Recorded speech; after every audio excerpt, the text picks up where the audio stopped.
सर्वांना माझा नमस्कार. झेडपी डिजिटल या आपल्या यूट्यूब चॅनलवर मी आपणा सर्वांचं हार्दिक स्वागत करतो. आज आपण या व्हिडिओच्या माध्यमातून पाहणार आहोत 11वी ऑनलाईन ॲडमिशन भाग 2 म्हणजेच राऊंड 2साठी या ठिकाणी आपल्या कॉलेजचे प्रेफरन्सेस कशा प्रकारे भरायचं.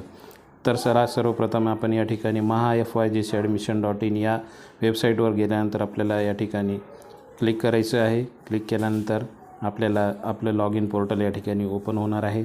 या ठिकाणी आपण उजव्या कोपऱ्यामध्ये पाहू शकतो आपलं लॉग इन. या ठिकाणी ह्या बटनवर क्लिक करून आपल्याला या ठिकाणी आपलं लॉग इन ID आणि पासवर्ड टाकून या ठिकाणी लॉग इन करायचं आहे. या ठिकाणी मी ऑलरेडी रजिस्ट्रेशन केलं असल्यामुळे माझ्याकडे पासवर्ड आणि ID आहे. त्यानंतर हा कॅप्चा या ठिकाणी टाकल्यानंतर आपल्याला लॉग इन करायचं आहे. कॅप्चा व्यवस्थित टाकून या ठिकाणी आपल्याला लॉग इन केल्यानंतर आपलं हे पोर्टल ओपन होणार आहे. या ठिकाणी अशा प्रकारे हे पोर्टल ओपन झालेलं आहे. या ठिकाणी पाहू शकता आपण कॅप ऑप्शन फॉर्म हे इनकम्प्लीट या ठिकाणी दाखवत आहे. आपण पाहू शकता या ठिकाणी हा इनकम्प्लीट आहे, तो आपल्याला कंप्लीट करायचा आहे. त्यानंतर आपण सर्वप्रथम हे चेक करून घ्यायचं आहे की भाग पहिला आहे तो व्हेरीफाईड आहे की नाही ते चेक करायचं आहे.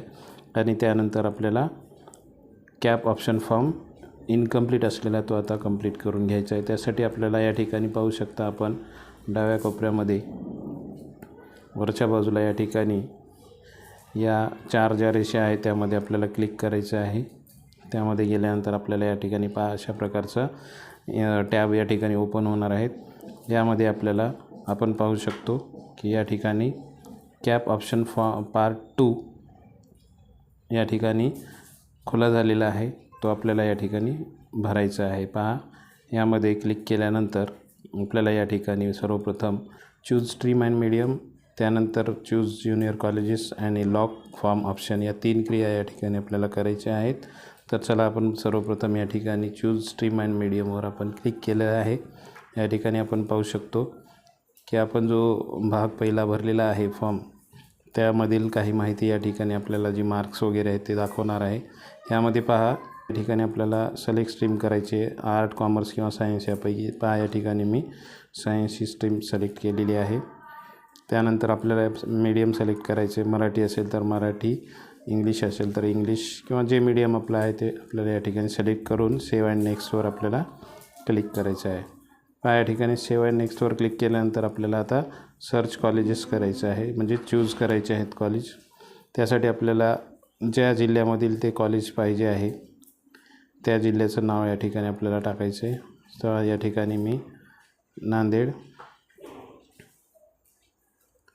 आणि तालुका या ठिकाणी सिलेक्ट केलेला आहे. त्यानंतर आपल्याला कॉलेजचे नाव जरी माहीत नसले तरी त्या तालुक्यामधील जे कॉलेज आपल्याला पाहिजे एवढ्या माहितीवर सुद्धा आपल्याला कॉलेज सर्च करता येत, किंवा कॉलेजचं नाव माहीत असेल तर कॉलेजचं नाव टाकू शकता, किंवा युडायस माहीत असेल तर या ठिकाणी युडायससुद्धा आपण या ठिकाणी भरू शकतो. त्याचप्रमाणे आपल्याला जर या ठिकाणी इतर सब्जेक्ट घ्यायचे असतील, बायफोकल सब्जेक्ट्स घ्यायचे असतील जसे की कम्प्युटर सायन्स, इलेक्ट्रॉनिक्स किंवा जे काही क्रॉप सायन्स वगैरे अशा प्रकारचं, तर त्या कॉलेजमध्ये ज्या कॉलेजमध्ये विषय असतील ते कॉलेज आपल्याला या ठिकाणी सर्च करायचे आहेत. तर अशा प्रकारे आता मी तालुका आणि जिल्हा टाकून या ठिकाणी सर्च कॉलेजेस यावर जर क्लिक केलं तर आपल्याला या ठिकाणी कॉलेजेसची यादी प्राप्त होणार आहे. तर या ठिकाणी मला जी कॉलेज या ठिकाणी मला पसंतीक्रम टाकायचं आहे ते कॉलेज या ठिकाणी मला निवडायचे आहेत. पाहू शकता मी 2 कॉलेज या ठिकाणी निवडले होते. आता याच्यातील मला जर ज्योतिबा फुले हा कॉलेज या ठिकाणी पाहू शकता.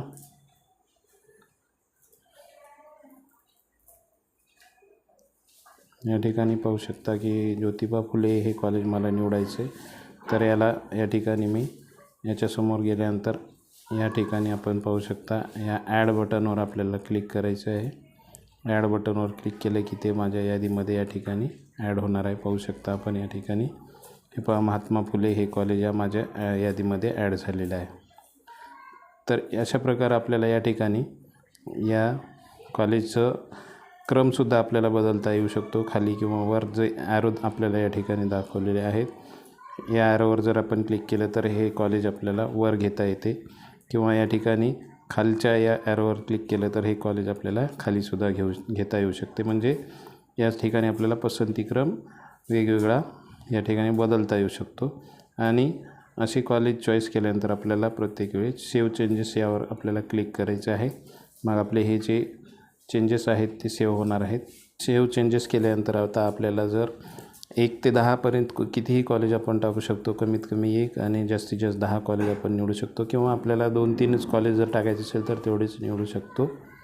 त्यानंतर आपल्याला या ठिकाणी पुढची प्रोसेस जी करायची आहे ती आहे या ठिकाणी परत एकदा त्याच 4 रेषेवर आपल्याला या ठिकाणी जायचं आहे आणि कॅप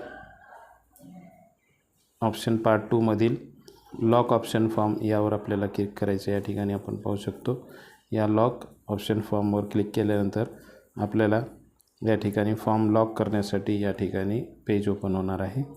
पाहू शकता आपण की फॉर्मची जी करंट स्टेटस आहे ते या ठिकाणी इनकम्प्लीट असं दाखवत आहे. या ठिकाणी आपल्याला आता हे जेव्हा आपण या ठिकाणी हा चेकबॉक्स जो दिसतो आहे हा चेकबॉक्स आपला टिक केल्यानंतर आपल्याला हा अशा प्रकारे लॉक फॉर्म ऑप्शन येणार आहे. पाहू शकता आपण लॉक ॲप्लिकेशन प्रेफरन्सेस. तर याला आपल्याला या ठिकाणी लॉक करायचं आहे. तर अशा प्रकारे आता माझी ही प्रोसेस कंप्लीट झालेली आहे आणि हा फॉर्म लॉक झालेला आहे. इथं पहा करंट स्टेटस आता कंप्लीट आणि लॉकड अशा प्रकारचं आलेलं आहे. म्हणजे आता माझी ही प्रेफरन्स भरण्याची किंवा कॅप राऊंड 2ची पसंतीक्रम भरण्याची प्रोसेस पूर्ण झालेली आहे. म्हणजेच आपल्याला या ठिकाणी आता पाहू शकतो परत एकदा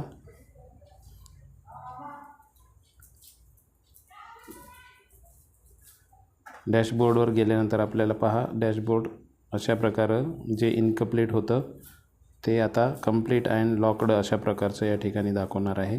कॅप फॉर्म ऑप्शनचं या ठिकाणी स्टेटस या ठिकाणी आता बदललेलं आहे. आता माझा हा कॅप राऊंड 2चा फॉर्म पूर्ण झालेला आहे. अशा प्रकारे आपल्याला हा पसंतीक्रम भरायचा आहे. तर अशा प्रकारे नक्कीच हा व्हिडिओ आपल्याला आवडला असल्यास लाईक करा, शेअर करा आणि सबस्क्राईब करायला विसरू नका. धन्यवाद.